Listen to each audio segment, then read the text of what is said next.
Reason കൊടുത്ത ആൾക്കാരെ പറ്റിക്കാമെന്നാണ് ഇദ്ദേഹം കരുതുന്നത്. ആർട്ട് ഓഫ് റീസണിങ്ങിൽ ക്വാളിഫൈ ചെയ്ത് സ്പെഷ്യലൈസേഷൻ എടുത്തിട്ടാണ് ഗബ്രി വന്നത്. അപ്പോൾ അയാൾ കഥ എഴുതിയാണ് സിനിമയിൽ പറഞ്ഞതുപോലെ ലാലേട്ടൻ എല്ലാ വീക്കെൻഡിലും ഇപ്പോൾ തീഷ്ണ കണ്ണുകളുള്ള നായകനായിട്ടാണ് വരുന്നത്. കക്ഷി ആരെയും വെറുതെ വിടാൻ ഉദ്ദേശിച്ചിട്ടില്ല. ആ റോള് അല്ലെങ്കിൽ ആ ഭാവം നമുക്ക് ഇഷ്ടമാവുകയും ചെയ്യുന്നുണ്ട്. എല്ലാവരെയും ഒന്നിനു പുറകെ ഒന്നായിട്ട് നല്ല രീതിയിൽ കൊടുക്കേണ്ട പണി കൊടുക്കുന്നു, പറയേണ്ടത് കറക്റ്റായിട്ട് പറയുന്നു. നല്ല രീതിയിൽ വഴക്ക് പറഞ്ഞുകൊണ്ടാണ് എല്ലാ വീക്കെൻഡ് എപ്പിസോഡും കഴിഞ്ഞ 2 ആഴ്ചയായിട്ട് പോയിക്കൊണ്ടിരിക്കുന്നത്. ഇന്നലെയും സ്ഥിതി വ്യത്യസ്തമല്ലായിരുന്നു. തുടങ്ങിയത് തന്നെ അന്ന് ഗ്യാസ് ഓൺ ചെയ്തിട്ടിട്ട് പോയ, അന്ന് ഗ്യാസ് ഇല്ലായിരുന്നു, അന്ന് തലേന്ന് രാത്രി ആരോ ഓൺ ചെയ്തിട്ടിട്ട് പോയ സംഭവമായിരുന്നു. അതിലാണ് തുടങ്ങിയത്. അപ്പോൾ ആരത്ത് വെച്ചിട്ടും അറിയില്ല. ഇവിടെയും ചോദിച്ചപ്പോൾ ജിൻഡോ കള്ളം പറഞ്ഞുകൊണ്ട് തന്നെയാണ് മറുപടി പറയുന്നത്. കള്ളം തന്നെയാണ് മറുപടിയായിട്ട് പറയുന്നത്. കക്ഷിക്ക് ഈ കള്ളം പറയുന്നത് ഒരു ശീലമായെന്ന് തോന്നുന്നു. അതുകൊണ്ട് കള്ളവും സത്യവും തിരിച്ചറിയാൻ പറ്റുന്നില്ല എന്നാണ് തോന്നുന്നത്. കക്ഷി പറയുന്നത് എല്ലാ ദിവസവും രാത്രി താൻ ഗ്യാസ് ഓഫ് ചെയ്തിട്ടുണ്ടോ എന്നൊക്കെ പ്രോപ്പർലി ചെക്ക് ചെയ്തിട്ടാണ് ഉറങ്ങാൻ പോകുന്നതെന്നാണ്. പക്ഷെ അങ്ങനെയൊന്നും ചെയ്യില്ല എന്ന് നമുക്ക് തന്നെ അറിയാം. എന്തായാലും ഇവിടെ എടുത്തു പറയേണ്ടത് ജാസ്മിന്റെ അഭിനയ പ്രകടനമാണ്. നല്ല മനോഹരമായ നവരസങ്ങൾ ആ മുഖത്തുകൂടി ഒഴുകി നടക്കുന്നത് നമ്മൾ കണ്ടു. ഞാനൊന്നും പറഞ്ഞില്ലേ രാമനാരായണ എന്ന മട്ടിലാണ് ജാസ്മിൻ ഇക്കാര്യം ചോദിച്ചപ്പോൾ ഇരുന്നത്. ഒന്നും അറിയത്തില്ല കക്ഷിക്ക്. എന്നാൽ ആ ഗ്യാസ് കത്താത്ത ദിവസം, അതായത് തലേന്ന് രാത്രി ഗ്യാസ് ഓൺ ചെയ്തിരുന്ന ദിവസം ഇക്കാര്യം യമുനയും ശ്രീരേഖയും ഒക്കെ ചോദിക്കുമ്പോൾ കൃത്യമായിട്ട് ജാസ്മിന്റെ മുഖത്ത് എഴുതി വെച്ചിട്ടുണ്ടായിരുന്നു. ജാസ്മിനാണ് അത് ചെയ്തതെന്നും ജാസ്മിൻ അത് ഓഫ് ചെയ്യാൻ മറന്നുപോയതാണെന്നും കൃത്യമായിട്ട് നമുക്ക് കാണുമ്പോൾ തന്നെ മനസ്സിലാവുന്നുണ്ടായിരുന്നു. അവളത് സോൾമേറ്റ് ആയ ഗബ്രിയോടും അത് പറയുന്നുണ്ടായിരുന്നു. എന്നിട്ട് ഇന്നലെ ലാലേട്ടൻ അത് ചോദിച്ചപ്പോൾ ജാസ്മിൻ ഒന്നും അറിയത്തില്ല. ജാസ്മിൻ ഇന്ന് വിളിക്കണം, അയ്യോ ലാലേട്ടാ ഞാൻ മറന്നുപോയി ലാലേട്ടാ, എനിക്കറിയില്ല ലാലേട്ടാ, ആരയ്യോ എനിക്ക് ഓർമ്മയില്ല ലാലേട്ടാ. എന്തൊക്കെ അഭിനയമാണ്! എങ്ങനെയാണ് സഹിക്കാൻ പറ്റുന്നതെന്നാണ് മനസ്സിലാകാത്തത്. എങ്ങനെയാണ് ഇവർക്ക് വോട്ട് കിട്ടുന്നത്, ജാസ്മിന് വോട്ട് കിട്ടുന്നതെന്ന് എനിക്ക് മനസ്സിലാവുന്നില്ല. ചിലപ്പോൾ അവർക്കും ഫാൻസ് ഉണ്ടാവാം. പക്ഷേ ഈ ഫാൻസ് എന്ത് കണ്ടിട്ടാണ് വോട്ട് ചെയ്യുന്നത്? അവിടെ ഇത്രയും കപടമായ പ്രകടനം കണ്ടിട്ടും വോട്ട് ചെയ്യുന്നുണ്ടെങ്കിൽ ഒന്നും പറയാനില്ല എന്നേ പറയാനുള്ളൂ. എന്തായാലും വീഡിയോ കണ്ടപ്പോൾ മനസ്സിലായി ജാസ്മിനാണ് ഗ്യാസ് ഓൺ ചെയ്തിട്ട് പോയത്. അതും രാത്രിയൊന്നും അല്ലെന്ന് തോന്നുന്നു. എല്ലാവരും ആ സമയം ഉണ്ട്. ജിൻഡോയും ഒക്കെ ആ പരിസരത്തുണ്ട്. കിച്ചണിൽ തന്നെ ജിൻഡോ ഉണ്ട്. എന്നാൽ ജിൻഡോയോ മറ്റുള്ളവരോ ആരും കണ്ടില്ല. ഓക്കെ, അത് ഒരു അബദ്ധം പറ്റിയാണ്, ആരും ശ്രദ്ധിച്ചു കാണില്ല, അത് സമ്മതിക്കുന്നു. പക്ഷെ ജിൻഡോ പറയുന്നത് താൻ എല്ലാ ദിവസവും രാത്രി ഗ്യാസ് ഓഫ് ചെയ്തിട്ടുണ്ടോ എന്ന് നോക്കിയിട്ടാണ് ഉറങ്ങാൻ പോകുന്നതെന്നാണ്. അത് പകൽ സമയത്ത് തന്നെ നോക്കിയിട്ടില്ല, പിന്നെ എവിടെയാണ് രാത്രി നോക്കുന്നതെന്നാണ് മനസ്സിലാക്കുന്നത്. അതിനിടെ നമ്മളുടെ എല്ലാം വികാരം പോലെ, നമ്മളുടെ എല്ലാം വിചാരം പോലെ, നമ്മുടെ എല്ലാം ആഗ്രഹം പോലെ സോഷ്യൽ മീഡിയയിൽ വന്ന ഒരു കമന്റ് ലാലേട്ടൻ അവിടെ ഗബ്രിയെ കൊണ്ട് വായിപ്പിക്കുകയുണ്ടായി. സത്യമാണ് പറഞ്ഞത്. സീസൺ 1 മുതൽ, ബിഗ് ബോസ് സീസൺ 1 മുതൽ 5 വരെ എടുത്താൽ ഇത്രയും വേസ്റ്റായ കണ്ടസ്റ്റൻസ് ഉള്ള സീസൺ ഉണ്ടായിട്ടില്ല എന്നാണ് തോന്നുന്നത്. പലരും ഉണ്ടായിരുന്നു, മുമ്പുണ്ടായിരുന്ന രജത് കുമാറിനൊക്കെ ആർമുണ്ടെങ്കിലും അദ്ദേഹത്തെ ഒന്നും എനിക്ക് ഇഷ്ടമല്ലായിരുന്നു. ഞാൻ ഇഷ്ടപ്പെട്ട കണ്ടസ്റ്റന്റ് അല്ലായിരുന്നു അവരൊക്കെ. പക്ഷേ അവർക്കെല്ലാം ഒരു സ്റ്റാൻഡേർഡ് ഉണ്ടായിരുന്നു എന്നാണ് തോന്നുന്നത്. ഇവർക്ക് എന്ത് ചെയ്യണമെന്ന് അറിയില്ല, എന്തൊക്കെയോ പറഞ്ഞ് തെറി പ്രകടനം നടത്തി കണ്ടന്റ് ഉണ്ടാക്കാനാണ് ഇവർ ശ്രമിക്കുന്നത്. എന്ത് പറഞ്ഞാലും അലറിക്കൊണ്ടാണ് ഇവിടെ കണ്ടന്റ് മേക്കിംഗ്. തെറി പറയുക, അലറുക, വെറുതെ പ്രശ്നമുണ്ടാക്കുക, വെറുതെ ബഹളം ഉണ്ടാക്കുക, വീട്ടുകാരെ പറയുക തുടങ്ങിയതൊക്കെയാണ് ഇവിടെ ഹോബികൾ. വീട്ടുകാരെ പറയുന്നത് തുടങ്ങി വെച്ചത് ജിൻഡോ ആണെന്നാണ് തോന്നുന്നത്. ജിൻഡോയും ഗബ്രിയും ആരൊക്കെയാണ് തുടങ്ങി വെച്ചത്. രണ്ടുപേരും ഒന്നിനൊന്ന് മെച്ചപ്പെട്ട് ഒന്നിനൊന്ന് മികച്ച രീതിയിൽ ആ പ്രകടനം പുറത്തെടുക്കുന്നുണ്ടായിരുന്നു. എന്തായാലും അതൊക്കെ വളരെ അരോചകമായിരുന്നു. ആ അരോചകമാണ് എന്നുള്ള കാര്യം ഒരു സോഷ്യൽ മീഡിയ കമന്റിലൂടെ അവരെ ലാലേട്ടൻ അറിയിച്ചു. നല്ല രീതിയിൽ തന്നെ ലാലേട്ടൻ അവരെ വഴക്ക് പറയുകയും ചെയ്തു. ഈ ഗബ്രി, ജിൻഡോ, ജാസ്മിൻ ഈ 3 പേരും ആണ് പറഞ്ഞത്. അതിൽ ജാൻമണിയും കൂടെ വേണമായിരുന്നു. പക്ഷെ ജാൻമണിയുടെ പ്രകടനം വരുന്നതിന് മുമ്പായിരിക്കണം ഈ കമന്റ് വന്നത്.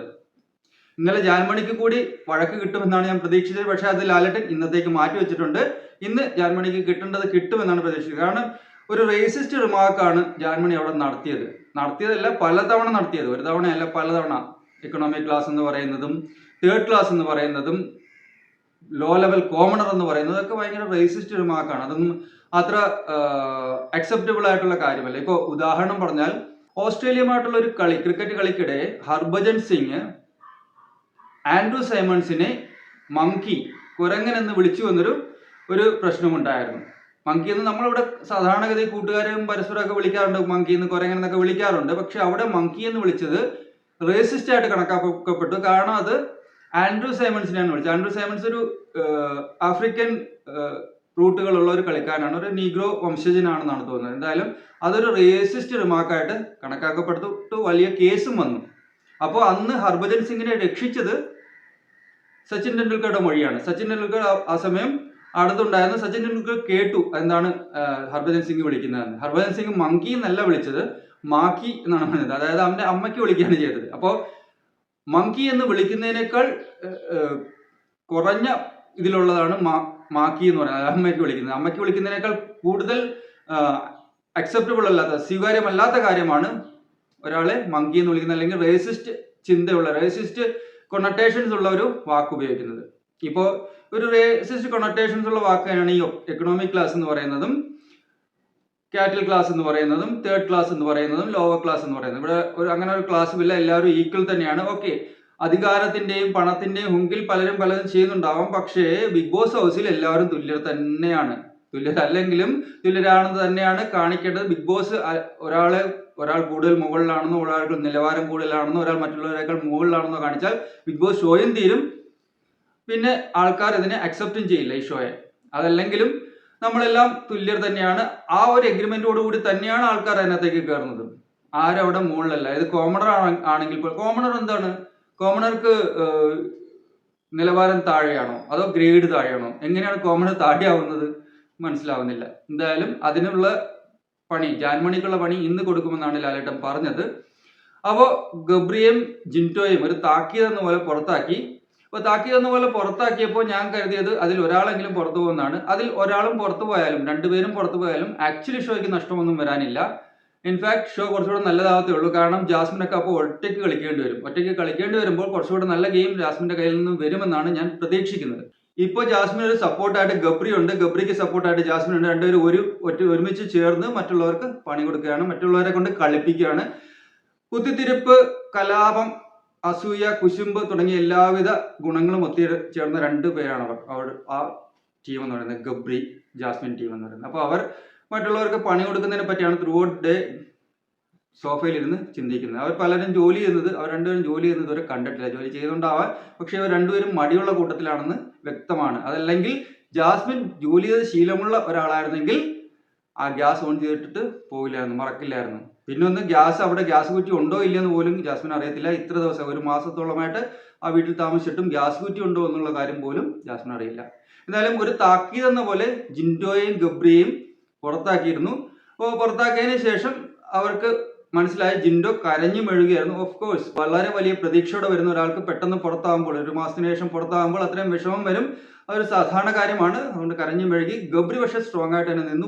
വിഷമങ്ങളെല്ലാം ഉള്ളിൽ ഒതുക്കിയായിരുന്നു. അക്കാര്യത്തിൽ ഗബ്രിയെ ഞാൻ സമ്മതിക്കുന്നു.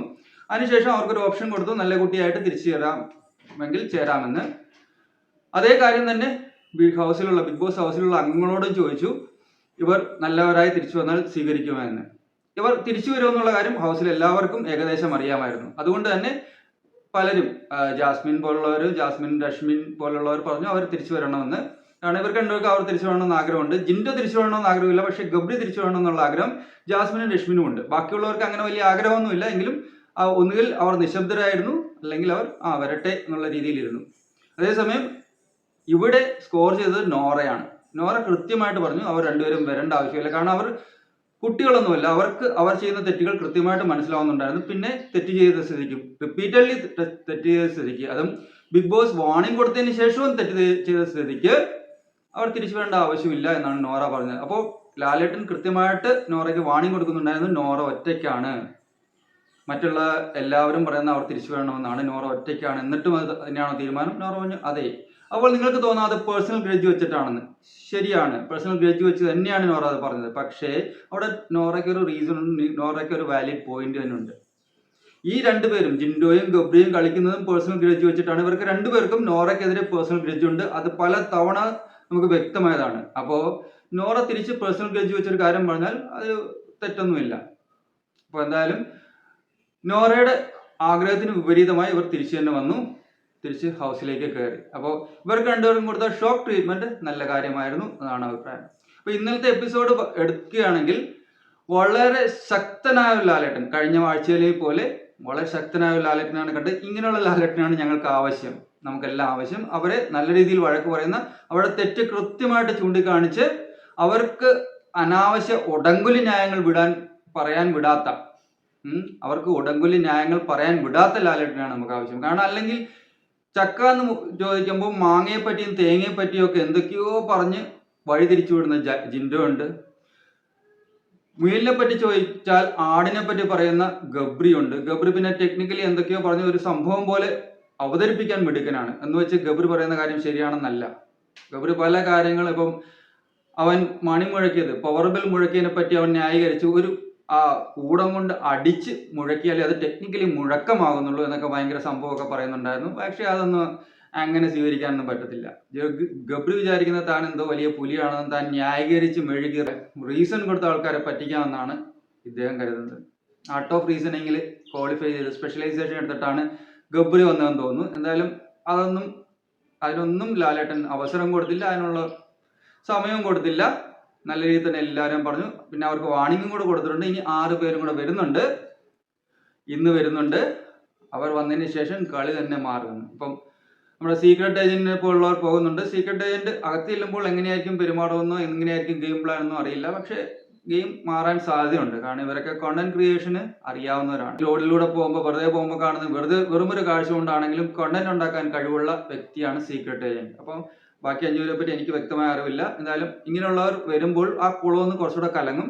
അങ്ങനെ ആകുമ്പോൾ നമുക്ക് കോണ്ടന്റ് കിട്ടുമെന്ന് പ്രതീക്ഷിക്കാം. ഈ ജിൻഡോയുടെ ഉഡായ്പ പരിപാടികളും ഗബ്രിയുടെ അനാവശ്യ വർത്തമാനങ്ങളും ന്യായീകരണങ്ങളും ജാസ്മിന്റെ നാടകങ്ങളും എല്ലാം ഇല്ലാതാകുമെന്നും ബിഗ് ബോസ് ഹൗസിൽ നമുക്ക് കാണാൻ എന്റർടൈൻമെന്റ് നൽകുന്ന, കാണാൻ നല്ല ഭംഗിയുള്ള, കാണാൻ രസമുള്ള കോണ്ടന്റ് വരുമെന്നും ഞാൻ പ്രതീക്ഷിക്കുന്നു. ഇന്നത്തെ എപ്പിസോഡിനും വൈൽഡ് കാർഡ് കോണ്ടസ്റ്റൻസിന്റെ എൻട്രിക്കുമായിട്ട് കാത്തിരിക്കുന്നു.